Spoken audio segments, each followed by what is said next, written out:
I'll take that as a yes. Thank you.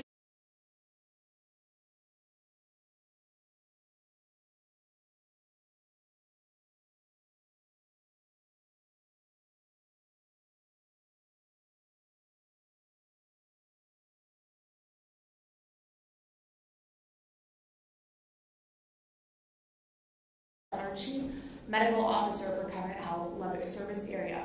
Along with her is Dr. Amy Thompson, who is also a pediatric hospitalist. She is the Chief Executive Officer for Covenant Health Lubbock Service Area. Can you all hear okay? Okay.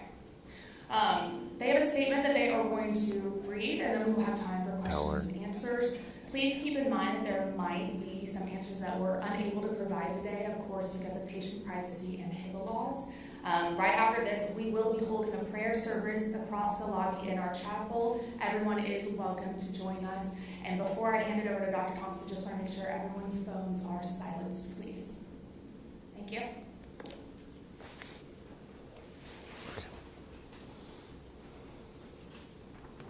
All right, good afternoon. Thank you guys so much for being here with us today and helping us share in this information with our communities. I'm going to read part of this and then I'll talk. So many of you saw that the City of Lubbock's press release this morning, but we're here to confirm that a patient has passed away from complications caused by the measles virus. The child was school-aged and did not reside in Lubbock County. We do want to say our thoughts and prayers are with this family, as this is new news today. So this is still really fresh for them. Why did we do this today? Why did we choose to have a press conference to talk about this? And the way that I say this is it's because this is a big deal. And we have known that we've had measles in our community. We are now seeing a very serious consequence of what happens when we have measles in our community. And so we just feel like it's our obligation.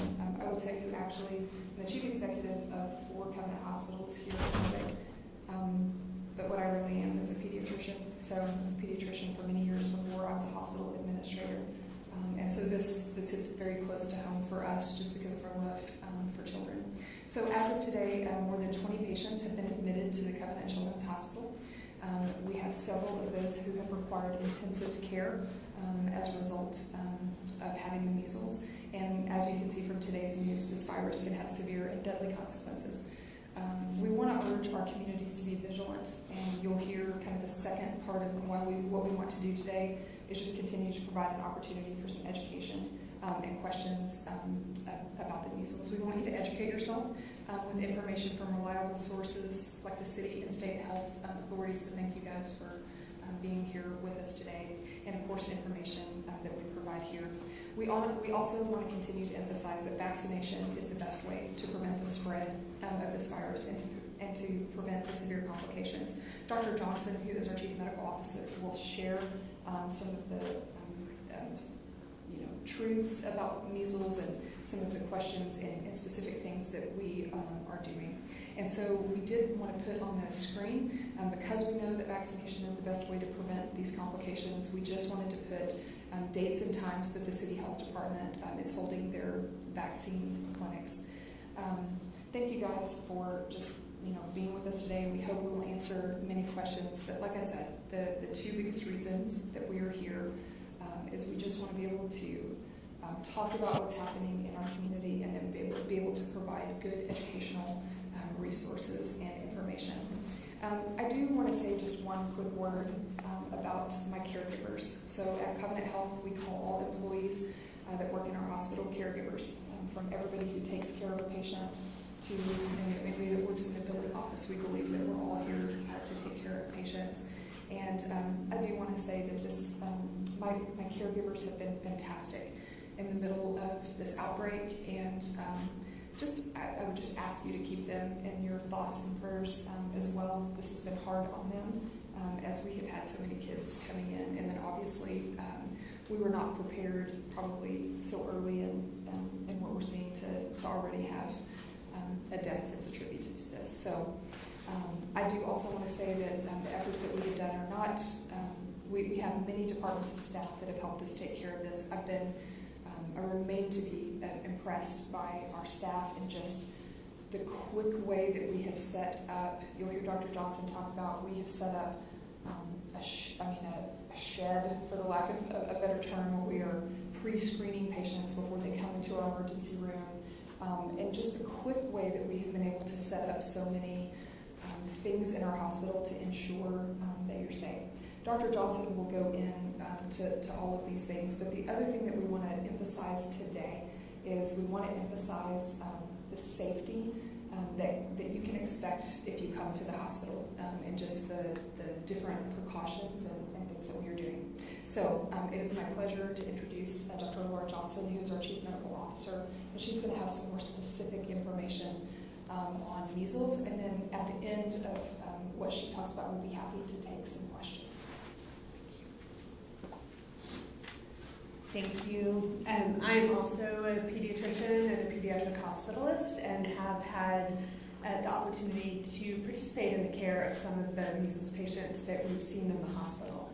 So I just want to reemphasize some of the things that Dr. Thompson has already said. We've seen about 20 patients who've required hospitalization with confirmed measles, as well as a handful of patients who presented to our emergency department but did not require ongoing hospitalization. For these patients, they've ranged in ages from infants, school-age children predominantly, and some older children as well. What we see with these patients is really what we see classically with measles. So in general, the clinical presentation of measles is one that has high fever associated with it, and then a constellation of respiratory symptoms: red, watery eyes, significant nasal congestion, and cough are the hallmark symptoms, and then proceeding with a rash. And that rash is pretty characteristic. It starts generally on the face and then spreads down the body. So one of the questions that I get asked a lot is, why have patients needed to be in the hospital in this situation? And the answer is really because of those respiratory symptoms. Measles is a respiratory virus that causes a viral pneumonia that may necessitate some extra support for those patients while they're trying to recover. And so we've had patients who've required treatment with supplemental oxygen and sometimes higher levels of oxygen in order to help them with their breathing while they're recovering. Measles is an incredibly contagious virus. So one of the reasons why we see an outbreak situation is because measles is very contagious and spreads really easily among those who are susceptible or who aren't immune. So we know if you're in a room with someone with active contagious measles, you have about a 90% chance of contracting that illness if you are not immune. So a very contagious virus. It's an airborne spread, so spreads via particles in the air. Certainly, just to talk a little bit about what we've been doing at Covenant Children's in terms of taking care of the community during this time, Dr. Thompson alluded to some efforts in our emergency department to make sure that when patients are coming in, we're able to screen and kind of touch base as to whether we're concerned that they might have measles, so that any patient presenting with suspected measles, we can just treat a little bit differently, taking directly back to a room to avoid having them in the waiting room or potentially exposing other patients and families. Certainly there are any number of recommendations in terms of making sure that we're appropriately taking care of patients in the hospital, what we call isolation precautions. We have special negative pressure rooms that these patients are placed in, and then healthcare providers and others taking care of the patients use appropriate PPE or personal protective equipment, including N95 masks and things like this, to reduce the risk of spread of the virus. I think just one other thing that I want to touch base on that is so important is, the best way to contain a measles outbreak is through vaccination. We're very lucky to have an extremely effective vaccine for measles. Having 2 doses of measles vaccine confers 97% lifetime immunity. So for those of us who are fully vaccinated against measles, the risk, a lot of people are worried about what's your risk in the community. Your risk is extremely, extremely low of having any issues at all with measles. The risk with measles is really for those who are not immune, who have not been vaccinated. And in that population, as I said, it spreads very, very quickly. So certainly we mentioned that we've got some information about vaccination clinics that the City of Lubbock Health Department has made available, including over the weekend. I really encourage everyone to make sure you know your vaccination status, and if you're not fully vaccinated, if your children aren't fully vaccinated, this is a great time to take advantage of these opportunities in order to be fully vaccinated, to protect yourself and your family during this outbreak. I think those are the major points that I wanted to talk about, so I think we can transition to questions. Yeah. We're getting a little bit of sound A little, issues. yep. If I turn that off and we just use your microphones, is that better? Go for it. Okay, great. Yes, question.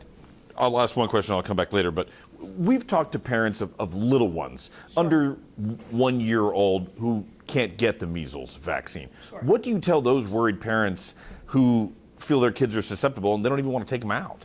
Right. So, this time of year, this is respiratory season anyway. Independent of the measles outbreak, we have cold and flu viruses and all of those things. And I would say for young infants who are too young to be vaccinated, we want to be cautious about community exposures for measles, but also for all the other viruses, RSV, flu, et cetera, that circulate this time of year. So that usual precaution about just avoiding interaction with crowds and all of those kinds of things for those infants is appropriate. Now, I do think it's important to communicate with your physician for infants, especially 6 to 12 months. So that population is a little bit different, only because we can, in certain contexts, give the measles vaccine early. That's a conversation to have with your pediatrician. It's not been universally recommended yet for all the areas that are impacted by the outbreak, but it is a conversation that can happen. And certainly if those younger infants are exposed. So, for example, if a 7 or 8 month old had a known exposure, we would absolutely want to immunize that infant within the first 72 hours of that exposure. That's the most effective, what we call post-exposure prophylaxis, to try to limit the risk of that infant contracting measles. And I'll just add, I'll add to that. She talked about, this is respiratory season, and sadly, we also experience, unfortunately, childhood deaths from flu and RSV and other viruses, and that's why I would underscore the stuff that you know to do. Wash your hands a lot. When you go to the supermarket, wipe off the, there are things. Wash your hands.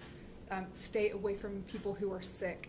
Like some of those things, because we're talking today specifically about measles, but unfortunately there are also deaths that happen from some of these other common viruses as well. What was the age of the child who passed, and did they have other comorbidities? So I can't get into specific details about the patient. I can tell you the child was a school-age child. But other than that, I really can't get into any further details. Based on the numbers of measles, and you have one death now, was it inevitable that you would see a death here? And do you think there could be more? I think what we need to know about measles is a very severe illness that has a mortality rate of about 3%. And so knowing that, when we have large outbreaks, unfortunately, statistically, there's a significant risk of having a death. I certainly hope we don't see any more, but I think we're fairly early still in this outbreak. This has been going on about 4 weeks. We see the numbers increasing pretty dramatically with each update, and so I think we're just going to have to see what happens. And Yeah. also, as sad as it is, can you paint a picture of how serious it is? A lot of people think measles is a lot of spots and a fever. Sure. But really, if you could describe what it's like to die from measles, or can you not breathe, or the swelling, can you explain how difficult that is, how dangerous it is? Sure. First of all, measles is a deadly virus, as we just talked about. So measles can be very dangerous. The predominant issues that we talk about, and certainly that have led patients to be admitted to the hospital, are those respiratory issues. And so that is a frequent cause of death. There are also neurologic issues that can happen acutely, encephalitis, swelling of the brain, blindness, other issues along that line that can also be a part of acute measles. And then what we don't talk about as often because it's something that happens after, but there is an additional neurologic complication that occurs years later after measles infection. That is a fatal neurologic complication that can occur, 7 years after the initial infection. So measles is very serious. There are lots of childhood rashes and fevers, and as parents, we all know that our kids get these here and there. This is not that. This is a much more serious illness that has much greater risk of serious complications. And I should say, just because I just mentioned these other viruses, 3% is a high percentage of complications from the measles. That's a higher percentage. While we do see deaths with other viruses and stuff, it is not at that 3% level. So 3% is a high complication rate. Yes. Was this student, or was this school-age student in kind of public schools, or is that something you can I really can't give you any specific details about any particular patient, so I'm sorry about that. Yes? I've got a few questions. In the community, we've been seeing and hearing a lot of people seizing on the fact that there are a few vaccinated cases to argue, oh, vaccines don't make a difference. Are any of your hospitalized patients vaccinated? And what do you just say generally to people who say, like, well, see, there are some vaccinated cases here, so vaccines don't matter? Yeah, the patients who have been hospitalized, they've all been unvaccinated. And I think it can be hard in the midst of an outbreak when we're hearing a lot of information, and when sometimes people may report that they've been vaccinated, and how certain are we of that? What I would say is the best data really speaks to the overall vaccine efficacy, which is 93% for one dose and 97% for two. And I think that, that's an important thing to hold in our hands about how well the vaccine works, knowing those numbers. And then what would you say to people who say that the outbreak in Texas isn't unusual, that measles outbreaks happen every year in America? Sure. So I graduated from medical school in 2002. And when I graduated from medical school, I was confident I would never see a measles outbreak unless I chose to work internationally, because at that time we were confident that we'd eradicated measles from the United States and had really gotten to a point where we just didn't see these kinds of outbreaks happening. Obviously, that has changed over the last 20-something years, and so we do see outbreaks more frequently, but that is related to how much we're vaccinating our population. When we think about vaccine-preventable illnesses, they're only preventable if we have adequate vaccination rates. And as we see those rates start to decline, across the nation, then we'll see more outbreaks. Because if you have high vaccination rates, then even when you do have a case here or a case there, or a little outbreak here or a little outbreak there, it can't spread. Because you have this cocoon of non-susceptible individuals who are vaccinated, and therefore the virus doesn't go anywhere. When you have individuals who aren't immune, then that gives the virus the opportunity to spread really rapidly. So it is different.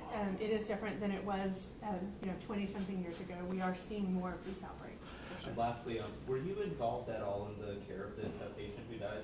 I was not involved with this particular patient, but I have seen some of the other measles patients that we've cared for. Yes? Of all the patients that you've seen, hospitalized and just coming to visit for checkups with measles, are you seeing more severe cases in unvaccinated people? Yes. So, in general, almost all the cases are in unvaccinated people. I think it's important to kind of hold that, not only the hospitalized cases, but even the cases just in general that have been reported. So measles cases in vaccinated people are extremely rare. And I can't speak to the reports of individuals who may have been vaccinated who may have tested positive, so I can't get into that, but I think it's just important to recognize that measles in someone who's vaccinated is an extremely unusual occurrence. Just to follow up here, HHS Secretary RFK Jr. was at the White House speaking today and mentioned the outbreak here in West Texas, but he also said that a majority of the hospitalizations were for quarantine. you're making it sound they're not quarantining here, are they? So we don't They're getting hospitalize patients for quarantine purposes. So quarantine, certainly if you've had an exposure, there are indications to quarantine in the context of measles, but that quarantine is not something that would happen in a healthcare facility.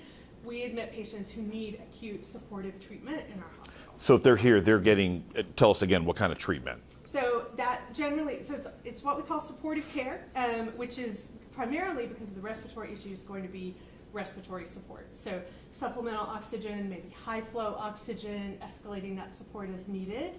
Most of the time patients are certainly have high fevers. We're going to give medicines for the fever. They may need IV fluids and support in that fashion because they're not feeling well and ill. And then obviously depending on the complications, there may be other things that are needed. Yeah. Yes? Just to confirm the number of patients you've seen, is it about 20 or more than 20? That's a good question. So I think about 20 is the number I'm going to lean in on in terms of the patients who've been hospitalized. Okay, thank you. Yeah, absolutely. Yes. Does the effectiveness of the vaccine change depending on the age when it's first administered?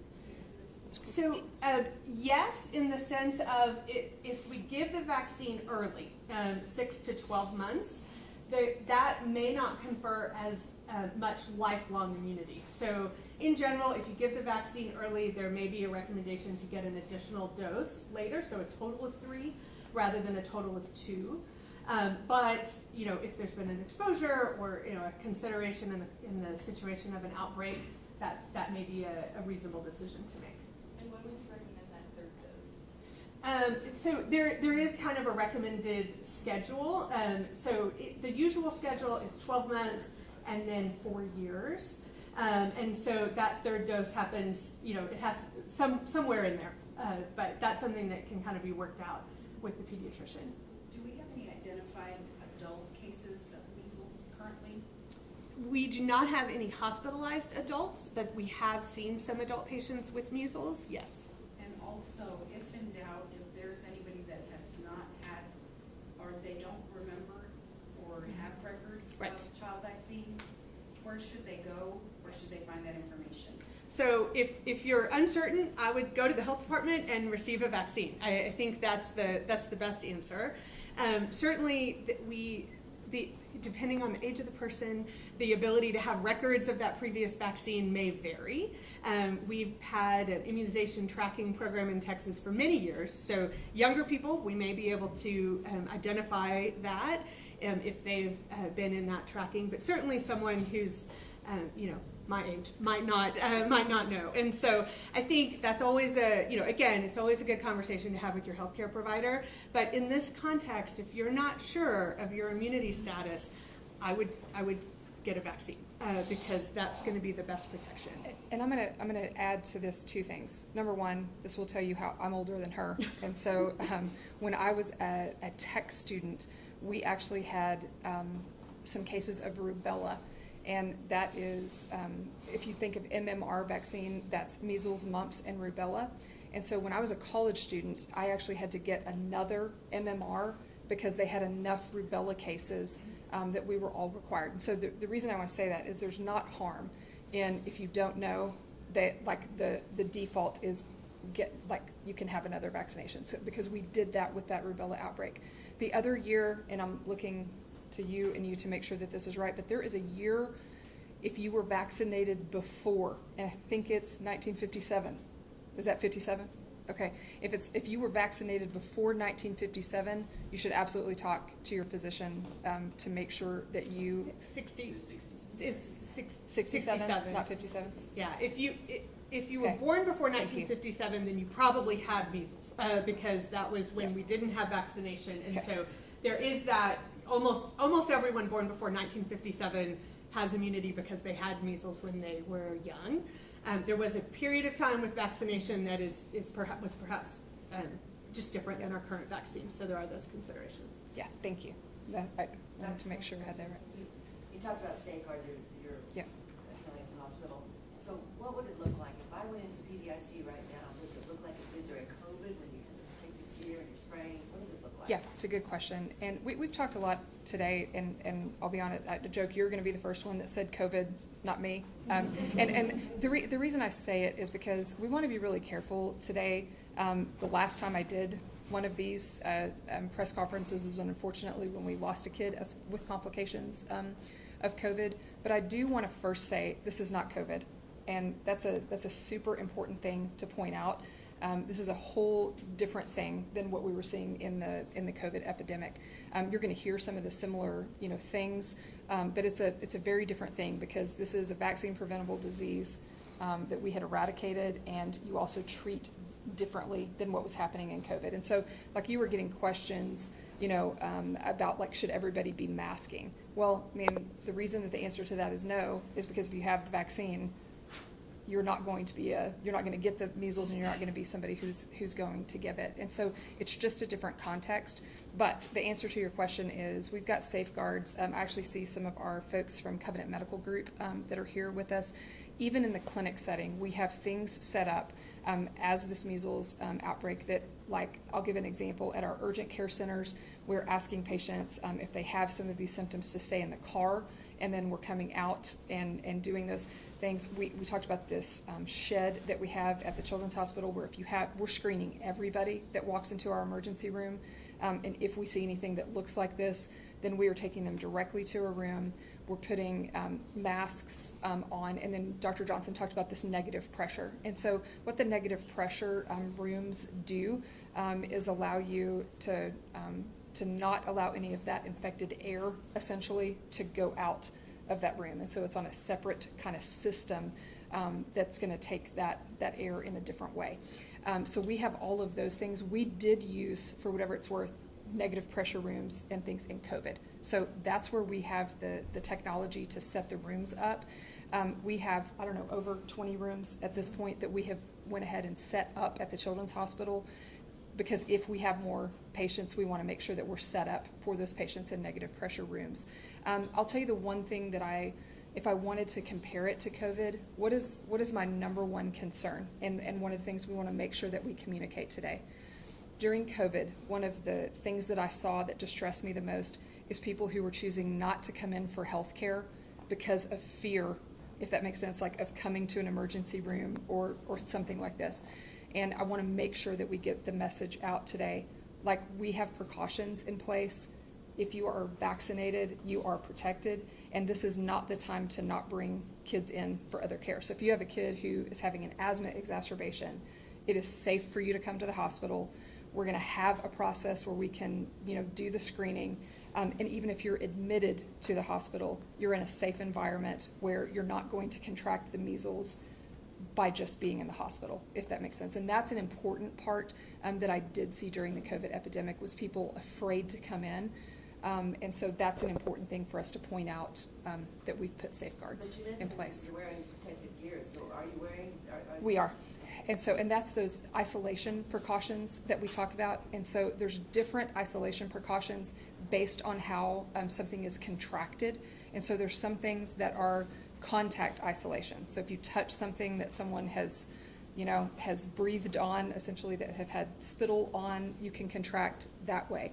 There's some respiratory things. There's airborne. There's some different ways that you can contract. So based on measles, we have you on specific isolation that includes negative pressure and includes masking, and we talked about the N95. So we have specific isolation requirements that we do specifically for measles.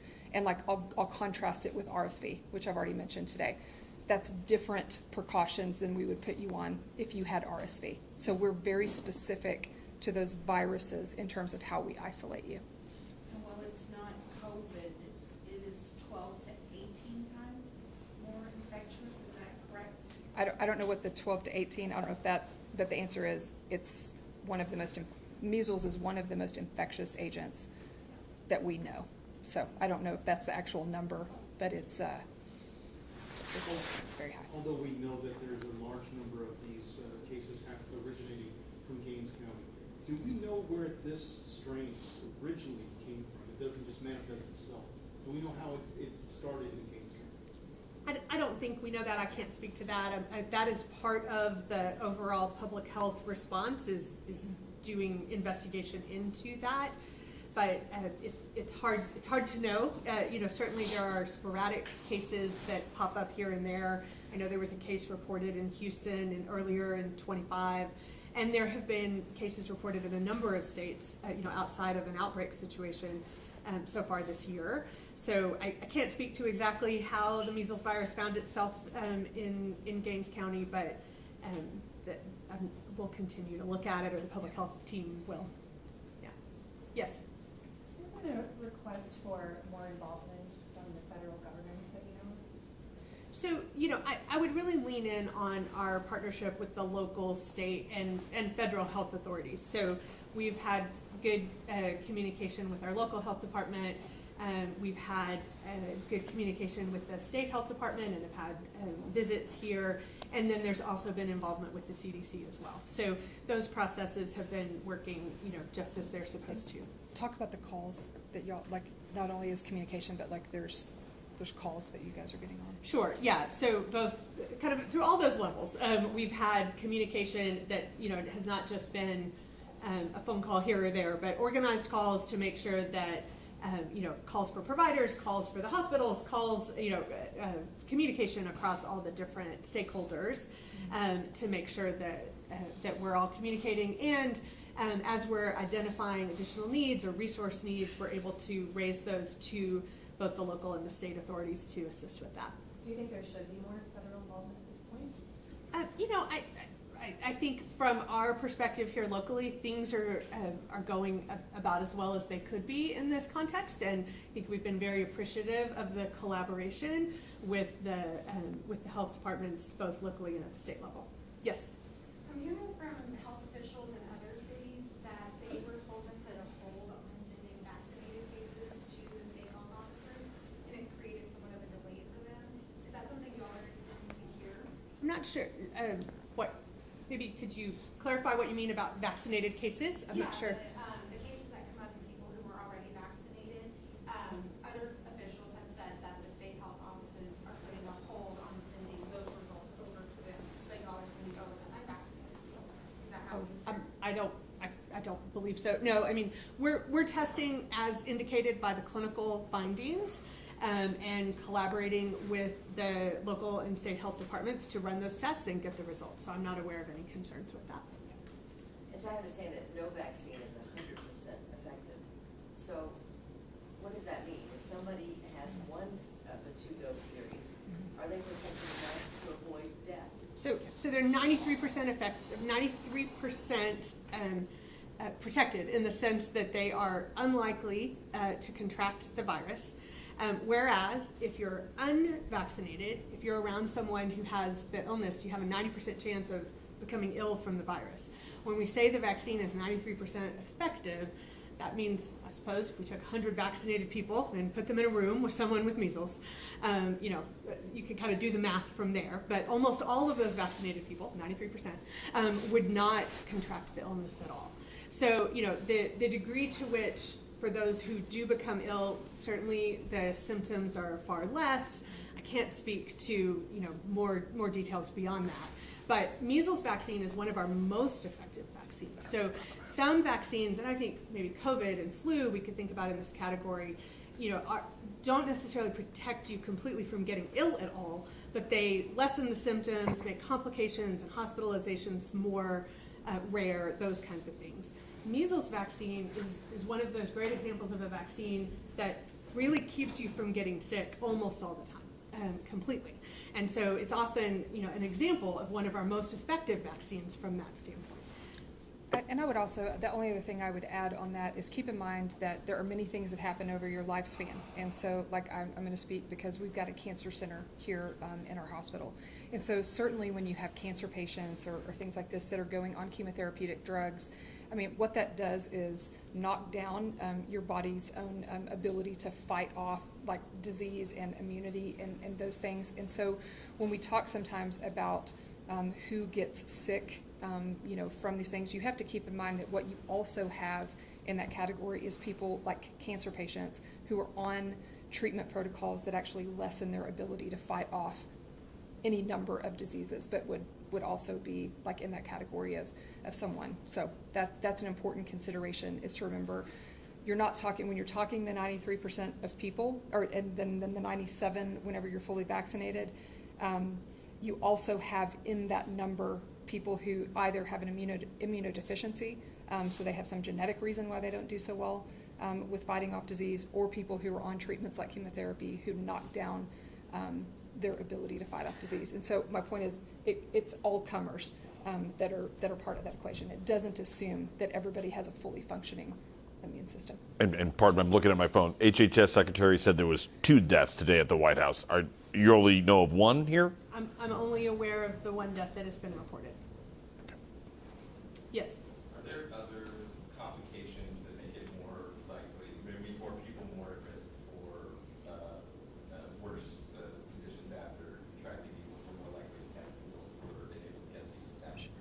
Yeah, so age, we've already kind of touched on. Age is a big factor, both in terms of when you can be vaccinated, and also younger infants may be more likely to have more significant symptoms. Immunocompromise that Dr. Thompson mentioned. So if you have issues with your immune system for whatever reason, that certainly can make it more likely that you might have complications and more difficulty with measles. And those are the big categories we worry about. Now, it's certainly true, just in general, patients who have more medical complications. Sometimes we think about medically complex children, especially, who may have significant problems in a number of different ways. They're at greater risk for every infection, may have more severe courses and more issues with that. And somebody asked the question earlier about the term comorbidities. That's a term that she's talking about, is if you have comorbidities. And while we can not comment on the particular patient that we're talking about today, certainly patients that have comorbidities, we know this. Patients who have underlying asthma or something can have more respiratory issues when they get any virus. And if you were a former premature infant. And so that kind of broad category that Dr. Johnson is talking about with comorbidities is always going to increase the severity. If you have respiratory issues, when you get a respiratory virus, that's going to be worse for you. Given that so many of these cases are coming from rural communities, does that mean anything more challenging in responding to this outbreak? I would just say here in Lubbock, Covenant Children's, we're a regional children's hospital, and our mission is to take care of those rural communities that surround us throughout West Texas and even in eastern New Mexico. And so we're prepared and ready to take care of the population. Yeah. I think we're wrapping things up real quick. We've had a lot of questions.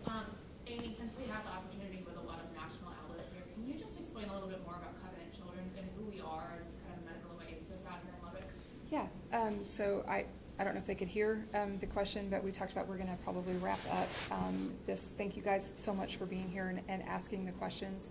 And the question was related to specifically Covenant Children's. And so we are a freestanding children's hospital, one of very few in the state of Texas, and we're separated by a large geographic distance. I'm from West Texas, and I was raised in this area. And we talked about the rural, question. Everybody that's in Lubbock understands. My grandmother used to talk about coming to town, and what she meant was that we were going to go to Lubbock because this is the place that houses a lot of shopping. I think we joked we have the most restaurants per capita or something. I think we're like in the top of this in the United States, but also on the health care for that. So Covenant Children's is a separately licensed children's hospital where we do take care of women and children specifically.